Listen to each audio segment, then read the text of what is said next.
para escuchar un nuevo reto. Enseñanza para tu vida.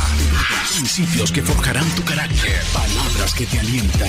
Bienvenidos al Tabernáculo Bíblico Seguidores de Jesús. Escucha Palabra de Dios.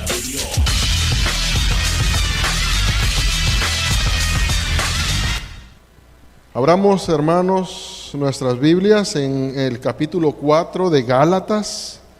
Continuamos en el capítulo 4, en los versículos del 1 al 11. El tema es la bendición de ser adoptados como hijos de Dios. Esta es la segunda parte. Cuando tenga Gálatas en el capítulo 4, versículos del 1 al 11, deme un fuerte amén. Así dice el Señor. Pero también digo, entre tanto que el heredero es niño, en nada difiere del esclavo, aunque es señor de todo, sino que está bajo tutores y curadores hasta el tiempo señalado por el Padre. Así también nosotros, cuando éramos niños, estábamos en esclavitud bajo los rudimentos del mundo. Pero cuando vino el cumplimiento del tiempo, Dios envió a su Hijo, nacido de mujer y nacido bajo la ley, para que redimiese a los que estaban bajo la ley, a fin de que recibiésemos la adopción de hijos. Y por cuanto sois hijos, Dios envió a vuestros corazones el Espíritu de su Hijo, el cual clama, Abba, Padre. Así que ya no eres esclavo, sino hijo, y si hijo, también heredero de Dios por medio de Cristo. Ciertamente en otro tiempo, no conociendo a Dios, servías a los que por naturaleza no son dioses. Mas ahora, conociendo a Dios, o más bien siendo conocido por Dios, ¿cómo es que os volvéis de nuevo a los débiles y pobres rudimentos, a los cuales os queréis volver a esclavizar? Guardáis los días, los meses, los tiempos y los años. Me temo de vosotros que haya trabajado en vano con vosotros. Vamos a orar. Padre, gracias. Gracias por el privilegio que me da, Señor, de poder predicar tu palabra. Yo reconozco, Señor, que no soy digno de hacer esta labor, porque soy pecador y tú eres santo. Por eso, Señor, yo te pido que me laves con la sangre preciosa del Cordero. Y te pido, Señor, que me uses, que sea yo un instrumento en tus manos. Oro por los corazones acá reunidos. Dales una mente, Señor, receptiva, un corazón blando, para que puedan recibir tu palabra. Lo mismo, Señor, te pido para los amigos y hermanos que nos han de ver a través de las plataformas digitales. Que tu palabra, Señor, cumpla el propósito por el cual tú la envías. En el nombre de nuestro Señor Jesucristo te lo pedimos. Amén y amén. Pueden sentarse, hermanos. La semana pasada nos estábamos introduciendo a este capítulo 4, en la que veíamos prácticamente la temática de Pablo. Sigue haciendo él una defensa a la justificación por la fe. Pero en este capítulo 4, como lo veíamos la semana pasada, él no solamente les muestra a los Gálatas y por aplicación a nosotros también que hemos sido justificados por la fe, sino que ahora también él les muestra que no solo fuiste justificado, sino que también fuiste adoptado como hijo. Y obviamente todo eso es por gracia, no por algo que haya en nosotros que nos haga especiales, no por algo que hubiera en los Gálatas. Y Pablo le dice, solamente por la fe. Mire, ser redimidos, ser salvos, hubiera sido suficiente. Pero Dios no termina su obra ahí, sino que nos da un privilegio mucho mayor, nos lleva a una posición mucho mayor, y es que nos hace hijos suyos por adopción. Los romanos entendían este concepto porque ellos tenían la costumbre de adoptar hijos. Entonces les concedían todos los privilegios, igual que a los hijos naturales. Tenían el mismo estatus de un hijo natural que el hijo adoptado. De manera que quizás cuando Pablo me trae esta enseñanza, se le viene a la mente esa costumbre romana, y entonces él dice, ustedes son herederos de Dios, son coherederos con Cristo. Imagínense, hermano, ya la salvación es una gran bendición, como le acabo de decir. Nosotros no la hubiéramos podido alcanzar. Nuestras obras no son suficientes. No podíamos hacer nada para ser salvos. Pero Dios, cuando ponemos la fe en Jesús, nos da salvación. Pero ahora viene, es como si alguien le diera un regalo, pero todavía aparte de ese regalo, algo que usted estuviera esperando tanto, con tanta necesidad. Imagínese por un momento una persona que necesita un órgano. Y viene alguien y no solamente se lo dona el órgano que necesita, sino que también lo adopta en su familia. Y le da todos los privilegios que tiene sus hijos. Pues algo mucho mayor sucede. Dios nos da salvación, nos saca de la miseria en la que nos encontrábamos, y no solamente nos saca de la miseria, sino que también ahora dice, son adoptados, son parte de mi familia. Imagínense qué privilegio tan grande tenemos los cristianos. Todos esos privilegios los tenemos al estar en Cristo. Y Pablo les deja claro a los Gálatas que no es que ellos fueran merecedores, no es que iban a hacer algo, no es que iban a dejar de hacer algo para recibir esto, sino que era únicamente por fe en Jesús. J.I. Packer, en su libro Conociendo a Dios, dice lo siguiente: si me pidieran que centrara el mensaje del Nuevo Testamento en 3 palabras, mi propuesta sería adopción mediante propiciación. Y él sigue diciendo, y no espero encontrar jamás un resumen más rico y más elocuente del Evangelio que es adopción mediante propiciación.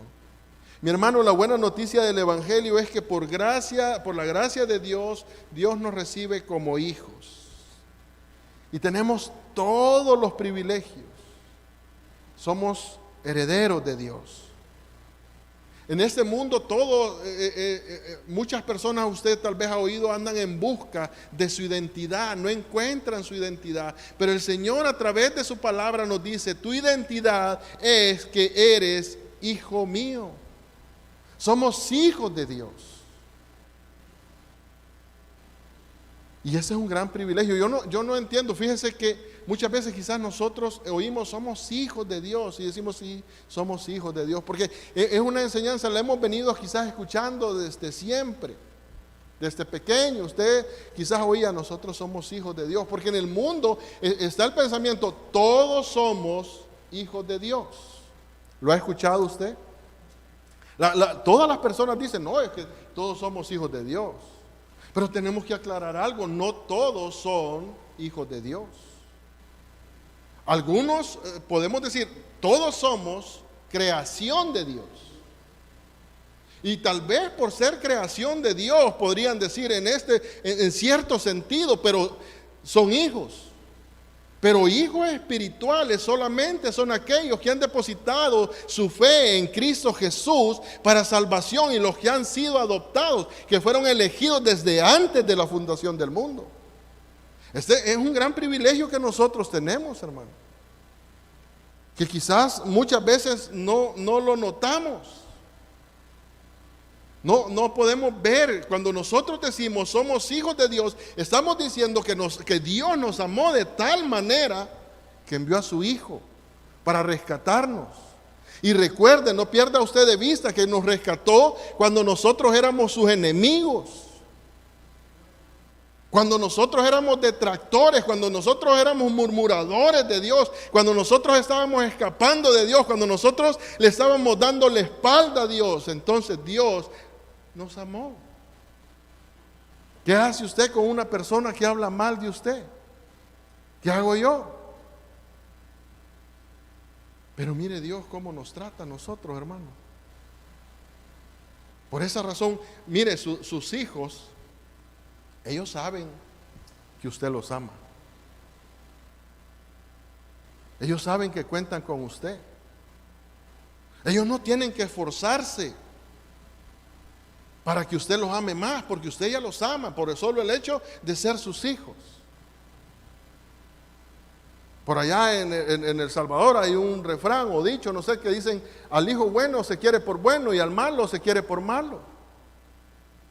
Pero igual uno quiere a los hijos, y los que tenemos hijos y que ya están un poco adolescentes, uno sabe que no todos tienen el mismo carácter.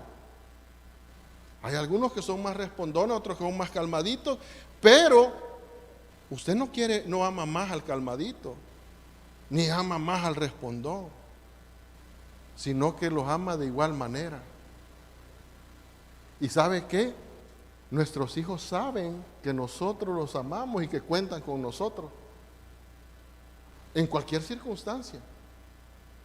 Porque lo primero que se les viene a la mente es hablarle a papá o hablarle a mamá. Yo a mis hijos les digo: no salgan. Si les pasa cualquier cosa, no me vayan a estar llamando a mí a medianoche. Pero cuando pasa cualquier cosa, por mínima que sea, ¿a quién cree usted que le hablan? A mí. ¿Y qué piensa usted que hago yo? Salir corriendo, auxiliarlo. El otro día mi hijo Diego estaba en la noche y dijo: voy a ir a no sé dónde. Y le digo yo: ¿para qué vas a salir si ya llegaste, ya tenés el niño dormido, todo? ¿Para qué vas a salir? No, es que yo tengo que ir a comprar comida y es que lo que hay acá no me gusta, yo voy a ir rápido. No vayas, hombre. No, rápido voy a ir. Como a los 40 minutos, ya te acostaste. Ya estaba hasta dormido. ¿Qué pasó? Es que se me reventó una llanta y estoy en la subida del Tobin Bridge. ¿Y qué hago?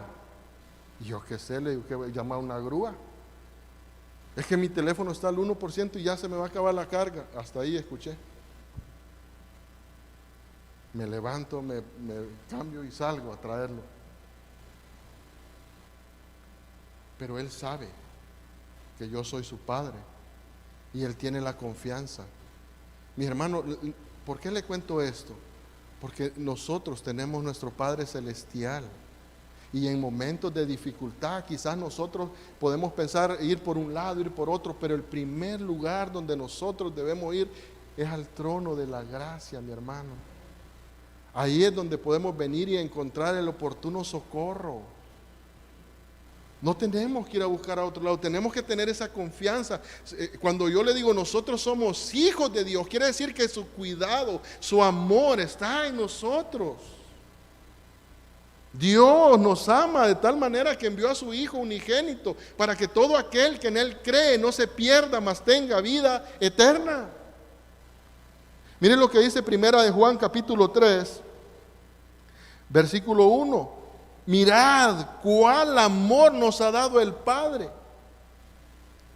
Otras traducciones dicen: mira qué grande es el amor de Dios, el Padre, para que seamos llamados hijos de Dios. Mi hermano, póngase a pensar, es un amor que no tiene comparación. Para que seamos llamados hijos de Dios. Por eso el mundo no nos conoce, porque no le conoció a Él. Dios, como nuestro Padre amoroso, tiene compasión de sus hijos. Mire lo que dice el Salmo 103, versículo 13. Como el Padre se compadece de los hijos, se compadece Jehová de los que le temen. En la parábola del hijo pródigo, Jesús nos da una imagen, nos pinta un cuadro de cómo luce el amor del Padre. Y la parábola nos muestra a un hijo que pide su herencia y ya no quiere estar bajo el mismo techo del padre. Se va, gasta todo lo que tiene, derrocha todo lo que tiene. Pero cuando se encuentra ya en una condición paupérrima, él lo que piensa es, los siervos de mi padre están en mejor condición, voy a ir y voy a ser su siervo. Pero cuando el padre lo ve, inmediatamente lo abraza y lo besa. Miren lo que dice Lucas capítulo 15 versículo 20. Y levantándose vino a su padre, y cuando aún estaba lejos lo vio su padre, y fue movido a misericordia, y corrió y se echó sobre su cuello y le besó. Así es el amor, mi hermano, de Dios por nosotros. Dios sigue fiel, aunque muchas veces nosotros somos infieles. Nos ama a pesar de nuestra rebelión, de nuestra pecaminosidad. No hay nada que un hijo de Dios pueda hacer para que el Padre lo ame menos, ni no hay nada hacer para que lo ame más. Piensen en esa bendición que tenemos como hijos de Dios, gracias al sacrificio de Cristo en la cruz. Como hijos tenemos muchas bendiciones, podemos venir sin restricciones. Mire lo que dice Hebreos capítulo 10, versículos del 19 al 22. Así que, hermanos, teniendo libertad para entrar en el lugar santísimo por la sangre de Jesucristo, teniendo libertad de entrar al lugar santísimo. Recuerden, en el Antiguo Testamento el sumo sacerdote solo el sumo sacerdote podía entrar al lugar santísimo, y solo lo podía hacer una vez al año, en el día de expiación. Pero nosotros ahora tenemos la libertad para entrar al lugar santísimo por el camino nuevo y vivo que Él nos abrió a través del velo, que esto es de su carne. Y teniendo un gran sacerdote sobre la casa de Dios, acerquémonos con un corazón sincero, en plena certidumbre de fe, purificados los corazones de mala conciencia y lavados los cuerpos con agua pura. Hebreos 4:16 dice: acerquémonos pues confiadamente al trono de la gracia para alcanzar misericordia y hallar gracia para el oportuno socorro. Como hijos, hermanos, tenemos acceso sin restricciones. Tenemos un acceso al Padre ilimitado. Donde quiera que usted esté, en la situación en la que se encuentre, usted puede llamar, clamar a Dios. Vamos a nuestro texto base, y quisiera quizás recapitular brevemente los textos que ya hemos estado viendo. Y en estos primeros versículos, en los versículos del 1 al 5, Pablo hace una analogía de un niño que va a alcanzar la mayoría de edad, para establecer un contraste entre la vida de los creyentes, un antes y un después, antes de ser creyentes y después de ser creyentes. Antes de ser salvos estábamos como un niño, no podíamos gozar de ningún privilegio. Estábamos como esclavos. Aun siendo herederos, estábamos en la condición de esclavos. Pero después de ser salvos, ya no somos niños, ya somos libres, no somos esclavos. Ahora podemos gozar de los privilegios de estar en Cristo. Pero como todo privilegio, mi hermano, una responsabilidad también un privilegio viene con una responsabilidad. Y la responsabilidad que tenemos ahora es que ya no podemos seguir viviendo como antes vivíamos. Ya no podemos seguir deseando lo que antes deseábamos. Todo debe de cambiar. Nuestros anhelos, nuestros deseos. Todo debe de cambiar en la vida de un cristiano, mis hermanos. No podemos seguir igual.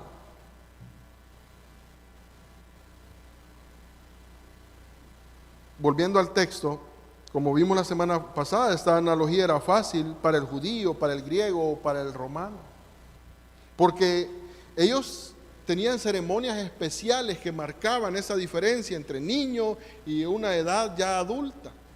En el mundo antiguo esto era bien marcado, no es como en el tiempo de nosotros. Bueno, yo tengo la costumbre a mi hija pequeña, siempre digo, la niña, ¿dónde está la niña? Y cualquiera dice, bueno, la niña, pero quizás esperan que yo tenga una niña como de unos 8 o 9 años. Pero mi niña ya tiene 18. Entonces, pero yo tengo esa costumbre. Entonces, para mí, yo siempre digo la niña. Y en casa siempre digo, no tengo la costumbre de decir dónde está Valeria, sino que dónde está la niña. Entonces me pongo a pensar, en ese tiempo había una línea bien marcada, en el que un niño pasaba a una edad adulta en el cual ya era responsable. Entonces, pero en nuestro tiempo no es así. En nuestro tiempo, incluso, no sé, usted puede ver quizás en las redes sociales memes que dicen, oh, mi niño me dijo que me quiere ayudar porque no quiere que siga trabajando. Y le dice, ¿cuántos años tiene tu niño? Ya va a cumplir 33. Imagínense. Bueno, pero en ese tiempo no era así.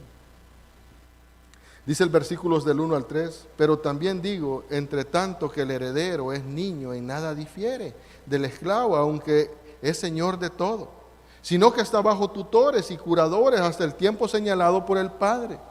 Así también nosotros, cuando éramos niños, estábamos en esclavitud bajo los rudimentos del mundo. La semana pasada mirábamos esta palabra, niños, nepios o nefios, y se usaba para referirse a un niño que no tenía madurez, que tenía que estar bajo el cuidado de tutores o curadores. Los tutores eran esclavos que se encargaban del cuidado de los menores. Se encargaban de llevarlos a la escuela, se encargaban de ayudarlos a hacer las tareas, mientras que los curadores, estos eran los mayordomos que se encargaban del control de las finanzas, de ver las propiedades, de manejar todos los bienes que habían heredado. Pero estos eran necesarios hasta que cumplían su mayoría de edad. Al igual que nosotros estábamos... Dice Pablo en el capítulo 3, versículo 23 al 24, que la ley se vino a convertir en un ayo o en un tutor. Porque dice, pero antes que viniese la fe, estábamos confinados bajo la ley, encerrados para aquella fe que iba a ser revelada. De manera que la ley ha sido nuestro ayo para llevarnos a Cristo, a fin de que fuésemos justificados por la fe. La ley era nuestro ayo para velar por nosotros. Cuando todavía éramos como niños, Pablo dice aquí que la ley vino a ser un tutor que en cierta manera lo protegía. Pero una vez vino Cristo, ya no necesitamos más de ese tutor. Al igual que el heredero, una vez alcanza la edad adulta, ya no necesita de tutores ni de curadores. Volviendo al capítulo 4 de Gálatas, Pablo menciona que parte de la inmadurez de los cristianos es dejarse guiar por los rudimentos de este mundo.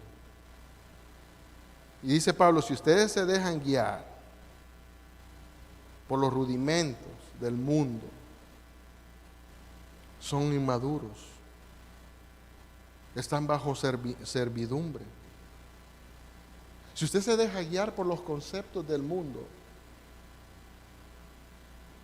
eso muestra inmadurez. Si usted se deja guiar por el todos lo hacen, eso muestra inmadurez. Si usted se deja guiar por el pero es lógico, tiene lógica, parece bien, eso muestra inmadurez. Dice el versículo 4 al 5, pero cuando vino el cumplimiento del tiempo, Dios envió a su Hijo, nacido de mujer y nacido bajo la ley, para que redimiese a los que estaban bajo la ley, a fin de que recibiésemos la adopción de hijos. Pablo les muestra que en el momento adecuado, Jesús vino para llevar a cabo el plan de Dios. Nacido de mujer, porque tenía que ser hombre, pero a la misma vez Jesús no dejó de ser plenamente Dios, 100% hombre, 100% Dios. Eso es lo que en teología se conoce como la unión hipostática. Tenía que ser hombre porque Él estaba representando a la humanidad caída. Y el castigo tenía que ser en su cuerpo. Él era nuestro sustituto en la cruz, pero tenía que ser Dios porque la ofensa era infinita. Entonces la paga también tenía que ser infinita. Y tenía que nacer bajo la ley para cumplir a cabalidad la ley. Nadie que haya caminado sobre este mundo ha cumplido la ley, solamente el único que la ha cumplido a cabalidad de principio a fin es nuestro Señor Jesucristo. Por eso Pablo dice, ¿quieres la justicia perfecta? Solamente tienes que poner tu fe en Jesús. No necesitas tus obras. El versículo 5 nos muestra que fuimos redimidos cuando estábamos culpables, cuando teníamos la necesidad extrema de Dios. Dios manda a su Hijo para redimirnos. El pastor John MacArthur, hablando acerca de la adopción, dice: adopción es el acto de incorporar a la familia propia a una persona que ha sido engendrada por otra, puesto que los seres humanos no regenerados son por naturaleza hijos de Satanás. La única manera en la que puede convertirse en hijo de Dios es mediante un acto de adopción espiritual. A muchos allá afuera uno les puede caer mal por decir una verdad como esa. Pero eso no es que no es el predicador el que se inventa, es la palabra de Dios lo que lo dice. Mire lo que dice Juan, capítulo 8, versículo 42 al 44. Jesús entonces les dijo: si vuestro Padre fuese Dios, ciertamente me amarías, porque yo de Dios he salido y he venido, pues no he venido de mí mismo, sino que Él me envió. Porque no entendéis mi lenguaje, porque no podéis escuchar mi palabra. Vosotros sois de vuestro padre el diablo, y los deseos de vuestro padre queréis hacer. Él ha sido homicida desde el principio y no ha permanecido en la verdad, porque no hay verdad en él. Cuando habla mentira, de lo suyo habla, porque es mentiroso y padre de mentira. Primera de Juan 3:10 dice: en esto se manifiestan los hijos de Dios y los hijos del diablo. Todo aquel que no hace justicia y que no ama a su hermano, no es de Dios. Vamos al versículo 6, y aquí ya nos vamos a entrar en este versículo que nos habíamos quedado, ya prácticamente el tiempo se está terminando. Pero dice el verso 6: por cuanto sois hijos, Dios envió a vuestros corazones el Espíritu de su Hijo, el cual clama: Abba, Padre. Como podemos ver en este versículo 6, Dios confirma a los creyentes como hijos suyos por medio del don del Espíritu Santo. Dice el texto que Dios envió a nuestros corazones el Espíritu de su Hijo. Mire, hermano, esto es hermoso porque nosotros no solamente tenemos el conocimiento por la palabra de Dios, porque por naturaleza al ser humano muchas veces lo invade la duda. Y quizás pueda venir a su mente la duda: ¿seré yo hijo de Dios? Pero el Espíritu Santo, morando en nuestros corazones, nos da esa seguridad. Si usted piensa en la adopción en el mundo secular, mire, en el mundo secular se da mucho eso de la adopción. Entonces las personas adoptan un hijo y lo hacen parte de su familia, pero no le pueden, aunque le pueden dar muchos derechos como hijo, no le pueden transmitir su naturaleza. Tiene un ADN totalmente diferente, tiene un ADN de sus padres que lo engendraron. Sin embargo, cuando Dios nos adopta como hijos, nos cambia el corazón y nos da una nueva naturaleza, porque pone su espíritu morando en nosotros. Imagínense por un momento, hermano, cuántas bendiciones. Dios nos adopta, nos cambia el corazón, pone ahí su espíritu. Ahora nos da una nueva naturaleza para que nosotros podamos ir alejándonos de todo aquello que no le agrada a Dios. Con esta nueva naturaleza usted puede ir dejando todos esos viejos hábitos que tenía, que no son agradables a Dios, y entonces ahora va a poder comenzar a buscar la justicia de Dios, a buscar la santidad, porque Dios le ha dado una nueva naturaleza. Dios le ha dado de su naturaleza. Piensa en todas esas bendiciones que nosotros tenemos como cristianos. Cuando Pablo escribe a la iglesia de Éfeso en el capítulo 1, versículo del 3 al 8, le dice: bendito sea Dios y Padre de nuestro Señor Jesucristo, que nos bendijo con toda bendición espiritual en los lugares celestiales en Cristo, según nos escogió en Él antes de la fundación del mundo, para que fuésemos santos y sin mancha delante de Él, en amor, habiéndonos predestinado para ser adoptados hijos suyos por medio de Jesucristo, según el puro afecto de su voluntad, para alabanza de la gloria de su gracia, con la cual nos hizo aceptos en el amado, en quien tenemos redención por su sangre, el perdón de pecados según las riquezas de su gracia, que hizo sobreabundar para con nosotros en toda sabiduría e inteligencia. Enumere cuántas bendiciones tenemos nosotros en Cristo.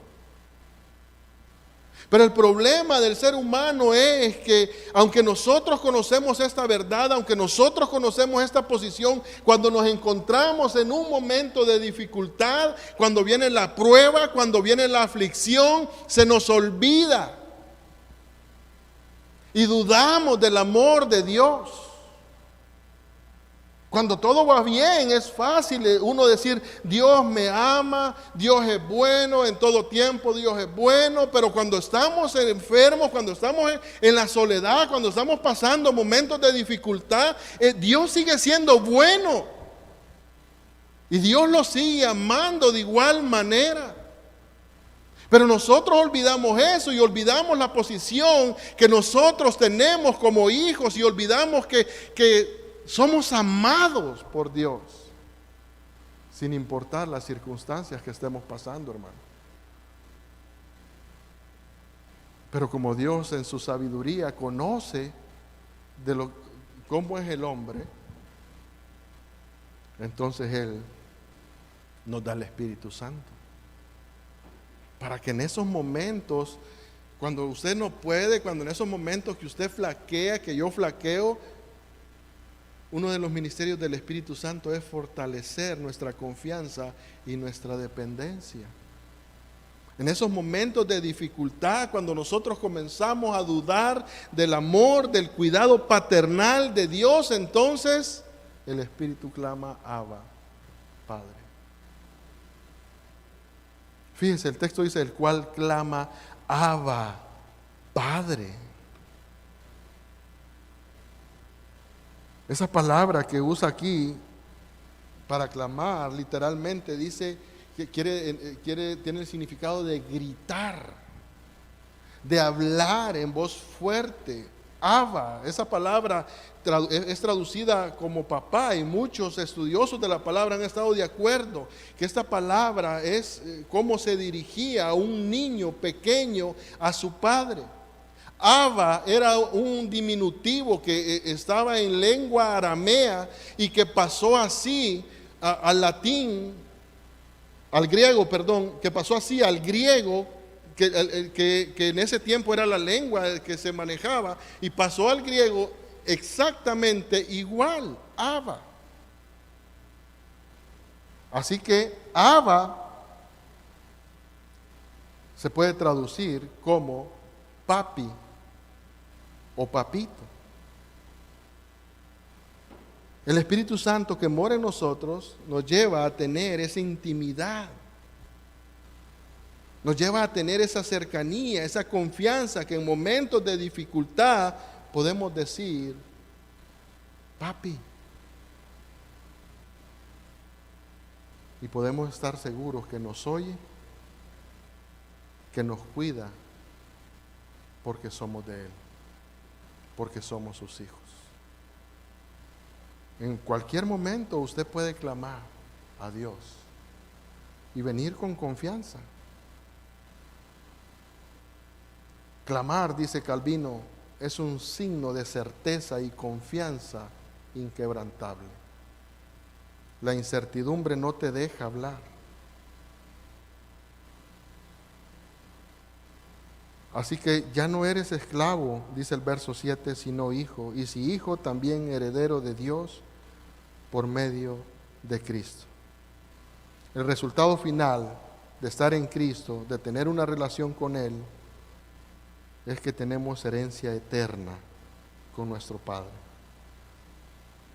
La misma idea vemos en Romanos capítulo 8, versículo 17, y si hijos, también herederos de Dios y coherederos con Cristo, si es que padecemos juntamente con Él, para que juntamente con Él seamos glorificados. Pero después de mostrarle los privilegios, Pablo ahora va a hablar de las responsabilidades. Y déjeme brevemente, aquí en un minuto voy a concluir, y en la próxima semana vamos a entrar en estos versículos del 8 en adelante, pero se los leo. Dice el versículo del 8 al 11, ciertamente en otro tiempo, no conociendo a Dios, servías a los que por naturaleza no son dioses. Mas ahora, conociendo a Dios, o más bien siendo conocido por Dios, ¿cómo es que os volvéis de nuevo a los débiles y pobres rudimentos a los cuales os queréis volver a esclavizar? Guardáis los días, los meses, los tiempos y los años. Me temo de vosotros que haya trabajado en vano con vosotros. Mi hermano, el ser hijos de Dios es un regalo, es un don gratuito, lo recibimos por gracia, por medio de la fe en Jesús. Pero como le decía, como todo privilegio viene acompañado de una responsabilidad. Y esta bendición de ser llamados hijos de Dios nos debe de llevar a vivir diferente. Imagínense por un momento, si la familia, hay padres que se preocupan por su reputación. Nosotros como padres nos preocupamos por nuestra reputación. Usted no quiere que vaya a decir, oh, los hijos del hermano fulano andan haciendo esto, esto y esto.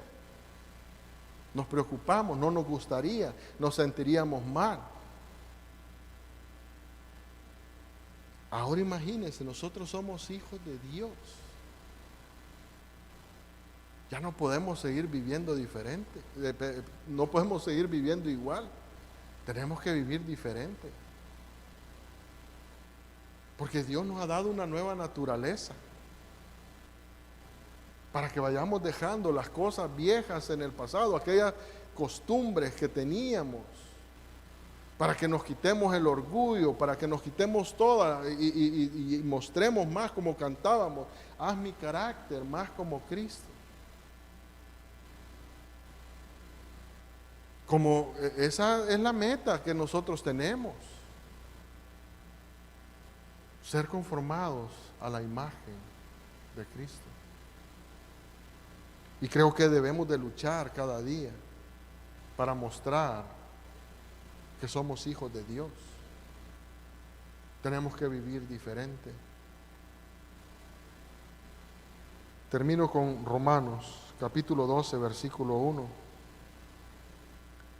Voy a leer la Nueva Traducción Viviente y ponga atención a esto. Dice, mire, por lo tanto, amados hermanos, les ruego que entreguen su cuerpo a Dios. Fíjense que esa petición no solamente viene como un mandato, sino de decir, entreguen sus cuerpos a Dios. Pero ahora les va a decir la verdadera motivación y les va a decir, por todo lo que Él ha hecho a favor de ustedes, por todas las misericordias que hemos recibido de parte de Dios. Debemos de vivir diferente. Por lo tanto, dice el texto, Amados hermanos, les ruego que entreguen su cuerpo a Dios por todo lo que Él le ha hecho a favor de ustedes, que sean un sacrificio vivo, santo. La clase de sacrificio que a Él le agrada es esa, la verdadera forma de adorarlo. Adorémoslo con nuestra forma de vivir. Entreguémonos al Señor y seamos para Él una ofrenda, una alabanza. Pero eso solo lo vamos a hacer apartándonos del pecado y viviendo cada día más para el Señor. Que Dios les bendiga. Vamos a orar. Padre, gracias te damos, Señor. El predicador ha terminado su mensaje. Ahora, Dios manda a todo ser humano en todo lugar que se arrepienta de sus pecados. Deje el impío su camino y el hombre mentiroso sus pensamientos, y vuélvase a Jehová, el cual tendrá de él misericordia, el cual será amplio en perdonar.